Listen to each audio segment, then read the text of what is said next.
वृषभ राशि वाले, एक बात आप मानो या ना मानो, पर यह सच्चाई है कि जब ग्रहों की स्थितियां अच्छी होती हैं और जिस राशि के लिए भी अच्छी होती है उसका समय तो अच्छा चलता ही है।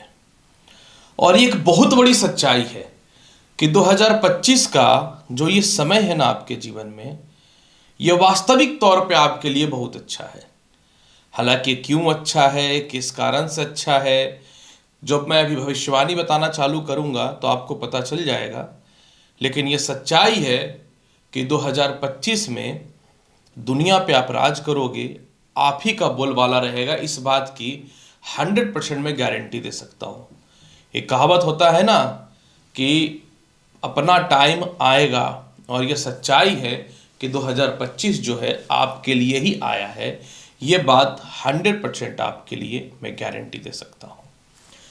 नमस्कार प्रिय वृषभ राशि वाले, मैं हूं एस्ट्रोलॉजर डॉक्टर रवि गुप्ता और स्वागत करता हूं 2025 का संपूर्ण भविष्यफल यानी हॉरोस्कोप, ईयरली हॉरोस्कोप लेकर के, जिसमें मैं इस वीडियो में आपको बताऊंगा वृषभ राशि वाले कि 2025 में आपके जीवन में आपके कर्म क्षेत्र, इनकम, विदेश यात्रा, दाम्पत्य जीवन, संपत्ति, संतान, शिक्षा, जितने भी जीवन के मूलभूत अंग हैं, इस वीडियो में मैं मैक्सिमम चीज़ों को कवर करके आपको बताऊंगा कि आपके जीवन में 2025 में किस प्रकार से और कब कब कौन सी घटनाएं घटित होंगी।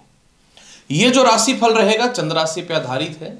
जिनको अपना चंद्र राशि पता है बहुत अच्छी बात है, जिनको अपना चंद्र राशि नहीं पता आप इस वीडियो को नाम या लग्न से देख सकते हैं।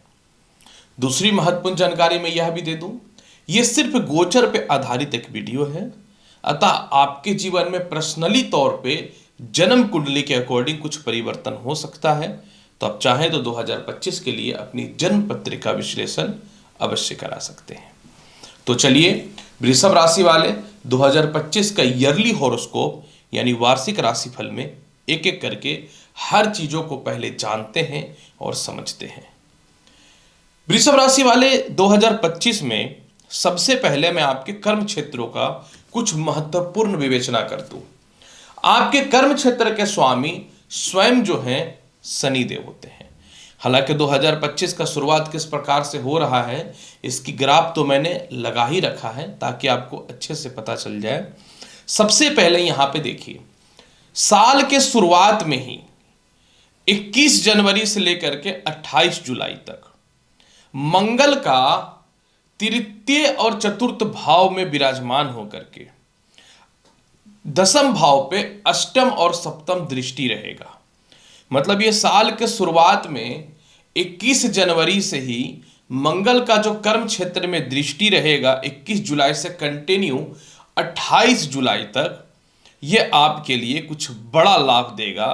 और 29 मार्च तक कर्म क्षेत्र में शनि का बैठना, यानी साल के शुरुआत से ही आपको नए नौकरी और व्यवसाय में सफलता के रास्ते खुल जाएंगे। 21 जनवरी से मंगल की दृष्टि कर्म क्षेत्र में पड़ने के कारण आपको नौकरी में, व्यवसाय में बदलाव करना है, हो जाएगा। किसी प्रकार का नौकरी व्यवसाय में कानूनी अड़चनें थी वो खत्म हो जाएंगी। आप नौकरी व्यवसाय को लेकर के पार्टनरशिपिंग की तलाश में हो, वह सफल होता हुआ दिखेगा। और इसके अलावा जो है कर्म क्षेत्र में आप अपने व्यापार को बढ़ाना चाहते हो, इवन कि फॉरेन तक में नौकरी का प्रयास कर रहे हो, तो साल के शुरुआत में 21 जनवरी से 100% प्रारंभ होता हुआ दिखेगा। दूसरी बात, 29 मार्च तक कर्म क्षेत्र का स्वामी कर्म क्षेत्र में बैठ करके सस योग बना करके रखे हैं। फिर ये आय भाव में चले जाएंगे, यानी 29 मार्च तक आप अगर पॉलिटिक्स में हो, ये बड़े प्रशासनिक क्षेत्र में हो, तो आपका बोलबाला देखते हुए मिलेगा। इसके बाद 29 मार्च के बाद फिर जो है शनि कर्म का मालिक होकर जब आय भाव में जाएगा तो एक्सपोर्ट इंपोर्ट हो, लॉटरी सट्टा, शेयर मार्केट हो, इसके अलावा प्रमोशन पदोन्नति को लेकर के जो भी रोकथाम या बाधाएं थी, या पिता से किसी प्रकार का व्यापार को लेकर उलझन है, या भाई बहनों से उलझन है, तो 29 मार्च के बाद यह भी सॉल्व होता हुआ 100% नजर आएगा। हालांकि ये होना तय है। एक वर्ड मैंने कहा था कि 2025 आपके लिए है, पर आप अभी तक सोच रहे होंगे कि ऐसा क्यों। ऐसा इसलिए कि 30 मई को राहु आपके कुंडली में मीन राशि से कुंभ राशि में प्रवेश कर जाएंगे। राहु हमेशा वक्री चाल में चलते हैं और राहु कर्म क्षेत्र में दुनिया में सबसे सर्वश्रेष्ठ होता है। यानी 30 मई से आप पॉलिटिकल पद में हो, राजनीतिक पद में हो या किसी प्रकार के बिजनेस में हो, आपका उछाल जबरदस्त देखने को मिलेगा। जो लोग भी अपने जीवन में व्यापार से तंग आ चुके थे, व्यापार में बर्बाद हो चुके थे, जिनकी संभावनाएं 0% हो चुकी थी, इन सभी चीजों में तरक्की के अवसर 100% खुलना प्रारंभ हो जाएगा। यानी 30 मई के बाद हर जगह तुम्हारे ही डंका बजने वाली है, क्योंकि कर्म क्षेत्र का राहु आपके करियर के कह सकता हूं कि ध्वज को फहरा देने वाला रहेगा। इसलिए ये कन्फर्म हो रहा है कि 2025 में कर्म क्षेत्र यानी व्यापार और नौकरी का जबरदस्त लाभ है। 30 मई के बाद जिनकी नौकरी चली गई थी या नौकरी नहीं लग पा रहा था, किसी कारण से विदेश में जाकर एडमिशन व्यापार करना चाहते थे, या लॉटरी सट्टा शेयर मार्केट का जबरदस्त लाभ है। इसलिए 30 मई के बाद तो तुम्हारी तूती बोलने लगेगी। ऐसा ही थोड़ी ना 2025 आपके लिए इतना प्रभावशाली है मिथुन राशि, माफ करेंगे वृषभ राशि वाले। अब जानते हैं वृषभ राशि वाले कि आपके जीवन में 2025 में विदेश यात्रा का हाल कैसा है। प्रिय वृषभ राशि वाले, क्लियर और स्पष्ट तौर पे यह जानकारी मैं आपको देना चाहता हूं, और जानकारी यह है कि 29 मार्च से शनि देव जो है वो आय भाव पे चले जाएंगे, नंबर 1। नंबर 2, आपके आय भाव का स्वामी बृहस्पति केंद्र में है। तो जो लोगों को भी समझने वाली बात रहेगी, विदेश यात्रा को लेकर के उलझने थी, जो लोगों को भी विदेश यात्रा को लेकर के परेशानी थी, थोड़ा समय वेट इंतजार कर लीजिए। 29 मार्च को राहु माफ करेंगे शनि जैसे ही आय भाव पे जाएगा, भाग्य का मालिक आय भाव में जाएगा, और इधर से मंगल का द्वादश भाव पे प्रभाव भी रहेगा, तो 29 मार्च से आपके जीवन में विदेश यात्रा कोई भी नहीं रोक सकता है। यानी जो सालों से इंतजार कर रहे थे, जिनका पासपोर्ट को लेके, वीजा को लेकर के, ग्रीन कार्ड को लेके, पीआर को लेके, डॉक्यूमेंट को लेकर के, फाइनेंशियल कंडीशन को लेकर के जो विदेश यात्रा नहीं जा पा रहे थे ना, बिल्कुल शांत हो जाइए। 29 मार्च के बाद 100% बन रहा है विदेश यात्रा का योग। बचा कुचा असर आपके जीवन में पूरा हो जाएगा 28 जुलाई से लेकर के सितंबर तक, जब आपके जीवन में जो है मंगल का सीधा द्वादश भाव पे दृष्टि पड़ेगा। यानी जिन लोगों के लिए विदेश यात्रा का उम्मीद खत्म हो चुका है, मतलब सारे हथकंडे आप अपना चुके हो, सारा का सारा कोशिश कर चुके हो और अब बैठ गए हो कि अब नहीं हो सकता, बिल्कुल मत चिंता करिए। 28 जुलाई से लेकर के सितंबर के बीच में द्वादश भाव पे द्वादश भाव का ग्रह अपनी राशि को देखेगा, मंगल मेष राशि को, और इसी समय आपका विदेश यात्रा सबसे प्रबल बनेगा साल के अंतिम पड़ाव, मिड से अंतिम पड़ाव में। तो बिल्कुल घबराने की कोई आवश्यकता नहीं है वृषभ राशि वाले विदेश यात्रा को लेकर के। कैसा रहेगा इनकम का मामला, क्योंकि सच्चाई है कि जब तक पैसे नहीं रहेंगे ना, तब तक आप अपने जीवन में जो है शासन नहीं कर सकते। आज के टाइम पे पैसा ही सबसे बड़ा ताकत है। अगर मैं बात करूं 2025 में वृषभ राशि वाले दौलत और शोहरत की स्थिति कैसी है, आय भाव कारक बृहस्पति 18 मई तक केंद्र में बैठे हुए हैं। हालांकि कुछ पंचांग में 18 मई है, कुछ पंचांग में 14 मई है, तो 18 मई तक ये केंद्र में बैठे हैं। 30 मई तक राहु आय भाव में बैठा हुआ है, तो ये तो स्थिर धन लाभ दे दिया आपको। दोनों बड़े ग्रह आपके आय पोजीशन को देख रहे हैं। लेकिन 28 जनवरी से, साल की शुरुआत की बात कर रहा हूं, 28 जनवरी से 31 मई तक मीन राशि में शुक्र उच्चस्थ पोजीशन पे रहेंगे। यानी शुक्र जो है आपकी कुंडली में कर्म और आय भाव पे विचलन करके उच्च पोजीशन पे रहेंगे, और लग्नेश भी है, राशि के चंद्र राशि के स्वामी भी है। तो 28 जनवरी से लेकर 31 मई तक चारों तरफ से धन की प्राप्ति होगी, खोया हुआ मान सम्मान इज्जत पुनः प्राप्त होगा, लोन और कर्ज की समाप्ति होगी, गुप्त शत्रुओं के पास जो धन फंसा हुआ वह निकलेगा, परिवार में जो धन फंसा हुआ निकलेगा, विदेशों में जो धन फंसा हुआ निकलेगा, या शेयर ट्रेडिंग वगैरह में जो धन फंसा है वह निकलेगा। यानी साल के शुरुआत में तो जबरदस्त बहुत बढ़िया है, लेकिन जिंदगी में कुछ ऐसा भी होता है जो अनएक्सपेक्टेड होता है। 18 मई से बृहस्पति धन भाव में चले जाएंगे। इधर तो 31 मई तक चलिए आपको शुक्र सपोर्ट कर दिया, लेकिन 18 मई से जैसे ही बृहस्पति आय भाव धन भाव पे गए, आय भाव का मालिक होके, तो बन जाएगा प्रबल धन योग, और यहां से इतिहास बदल जाएगा। यानी वृषभ राशि वाले 18 मई से आय का मालिक धन भाव में, जो पूरा का पूरा ऑलमोस्ट 2025 या अक्टूबर 2025 तक चारों तरफ से धन की प्राप्ति देगा। इसके अलावा जो है आपके जहां भी पैसे फंसे हुआ निकलेंगे, कानूनी अड़चन या प्रॉपर्टी संबंधित कुछ भी पैसा फंसा है, मोटा मोटा धन की प्राप्ति का योग बनाएगा। और 29 मार्च से शनि देव स्वयं आय भाव में चले जाएंगे, भाग्य का मालिक आय भाव में, आय का मालिक धन भाव में।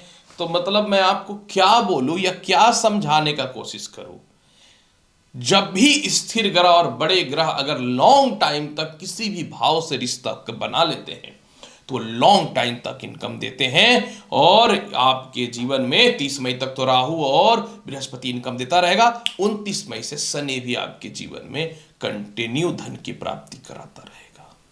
तो मैं कैसे ना बोलूं कि आपका दौर वापस आया है। कैसा रहेगा आपके जीवन में वैवाहिक जीवन यानी दाम्पत्य जीवन का हाल? बहुत बड़ी सच्चाई है वृषभ राशि वाले, कंटिन्यू 2.5 वर्ष से शनि का कर्म क्षेत्र से सप्तम भाव पे दृष्टि आपके वैवाहिक जीवन को खराब कर दिया।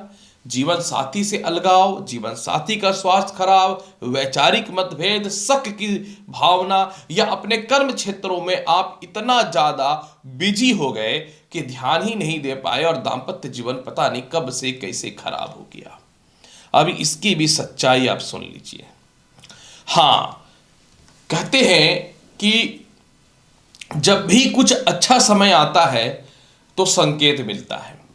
1.5 वर्षों से विगत राहु का सप्तम पे दृष्टि, 2.5 वर्षों से शनि का दृष्टि बर्बाद करके रख दिया।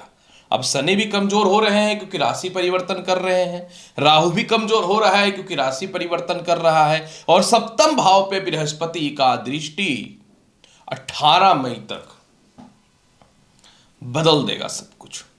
18 मई तक आपके जीवन वैवाहिक जीवन में सुधार हो जाएगा, सेपरेशन खत्म हो जाएगा, दूरियां बनी हुई थी वो ठीक हो जाएंगी, एक दूसरे के मध्य में विश्वास नहीं बन पा रहा था वह ठीक होता हुआ नजर आएगा, जिनको लव मैरिज करना है या लव लाइफ खराब था उसमें सुधार की स्थिति बननी चालू हो जाएगी।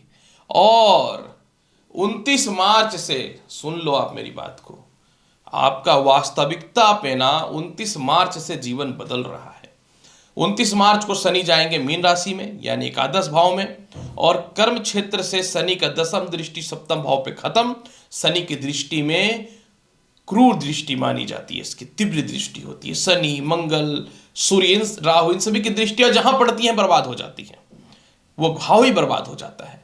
तो शनि की क्रूर दृष्टि, पापी दृष्टि से रक्षा हो जाएगा, और 29 मार्च से कंटिन्यू आपका वैवाहिक जीवन में सुधार होना चालू हो जाएगा। और 7 जून से 28 जुलाई के मध्य में विवाह स्थान का स्वामी स्वयं मंगल जो है सप्तम भाव पे विराजमान रहेंगे, जो शुरुआत से तो बेहतर रहेंगे ही 21 जनवरी से, लेकिन सप्तम भाव पे विराजमान रहेंगे। यानी जिनका वैवाहिक जीवन बिल्कुल डिस्टर्ब हुआ पड़ा था उसका 7 जून से 28 जुलाई के मध्य में सेट होता हुआ दिख रहा है। इसलिए ये साल आपका वैवाहिक जीवन भी सुधर रहा है। वो जो कुछ नहीं हो रहा था तो असफलता कारण इधर उधर पागल टाइप का भटक रहे थे ना, मानसिक रूप से जो डिस्टर्ब हुए पड़े थे ना, अब इसमें बहुत बेहतर सुधार के योग दिखने चालू हो रहे हैं।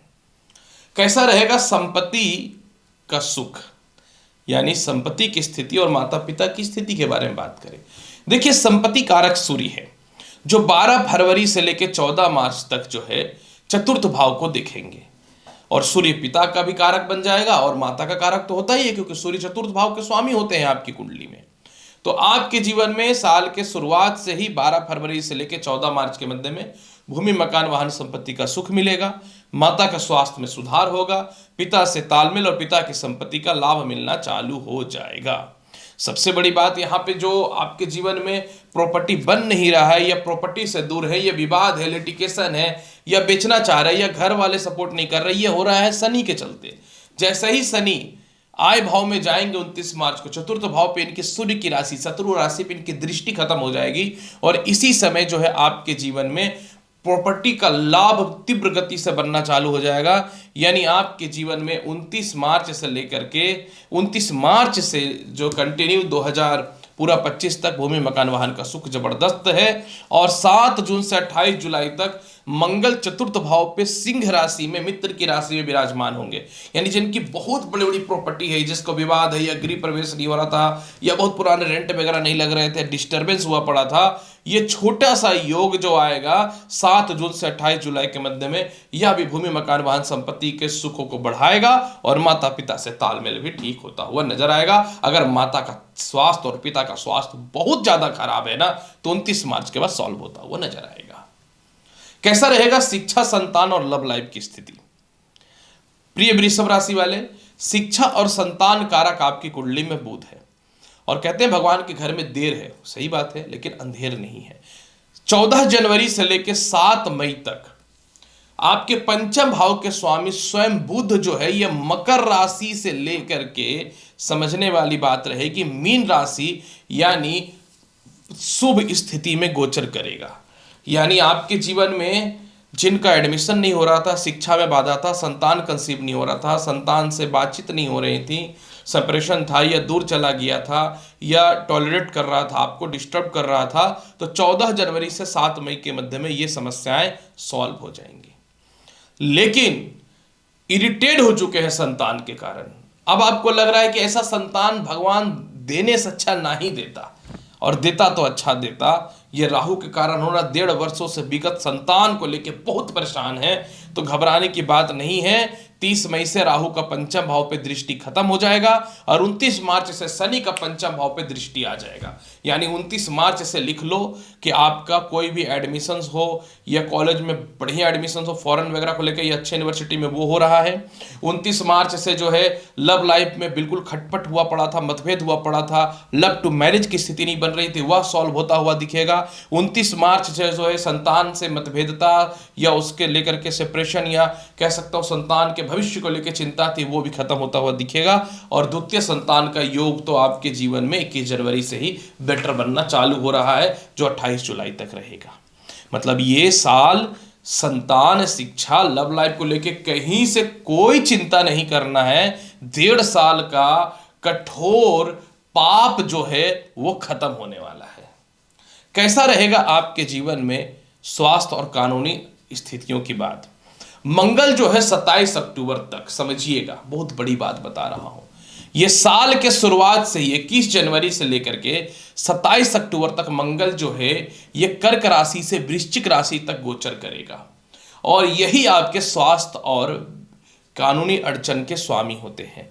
यानी आपके जीवन में 21 जनवरी से, समझ लो बात को, 21 जनवरी से कोई भी केस मुकदमा है सॉल्व हो जाएगा, और ये कंटिन्यू 27 अक्टूबर तक रहेगा। 21 जनवरी से स्वास्थ्य को लेकर के सर दर्द, पेट की समस्या तो बहुत परेशान थी, चेहरे में फोड़े, फुंसी, हेयर फॉल वगैरह, ये सभी सॉल्व होते हुए नजर आएंगे। और साल के अंतिम पड़ाव जाते जाते आपके जीवन में जो है सारी कानूनी अड़चने भी समाप्त होते हुए नजर आएंगी, इवन की कर्ज की मुक्ति भी आप कर दोगे। तो उपाय क्या करना चाहिए? देखिए, उपाय के तौर पे चतुर्थ भाव में केतु आ रहा है, तो यह संपत्ति को लेकर के या माता के स्वास्थ्य को लेकर थोड़ा सा दिक्कत तो पैदा कर सकता है। उसके लिए आप सफेद चंदन का तिलक लगाओ और कुत्तों को दूध रोटी या फिर बिस्किट खिलाओ। इसके अलावा जो है आपके जीवन में जो है बृहस्पति द्वितीय भाव पे शत्रु की राशि में जा रहा है, तो पूरे वर्ष थोड़ी वाणी पे आपको नियंत्रण रखना चाहिए, कड़वा वचन से बचना चाहिए, पारिवारिक रिस्पॉन्सिबिलिटी पे ध्यान देना चाहिए, पर बहुत एक्स्ट्रा एक्सपेंसेस नहीं करना है। तो इसके लिए ओम विष्णु विष्णु नमः मंत्र का पर डे 108 बार मंत्र का जाप कर लेना।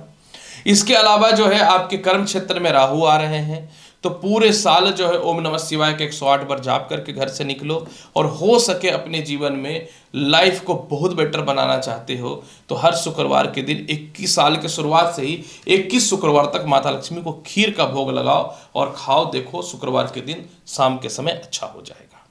तो प्रिय वृषभ राशि वाले, आखिर क्यों 2025 में जो है आपकी सल्तनत बोलेगी, आपका ही दौर रहेगा, इस वीडियो में संपूर्ण जानकारी मैंने दे दिया। उम्मीद करता हूं बताई गई जानकारी से संतुष्ट होंगे। चैनल पर नए हैं तो लाइक करिए, शेयर करिए, सब्सक्राइब करिए।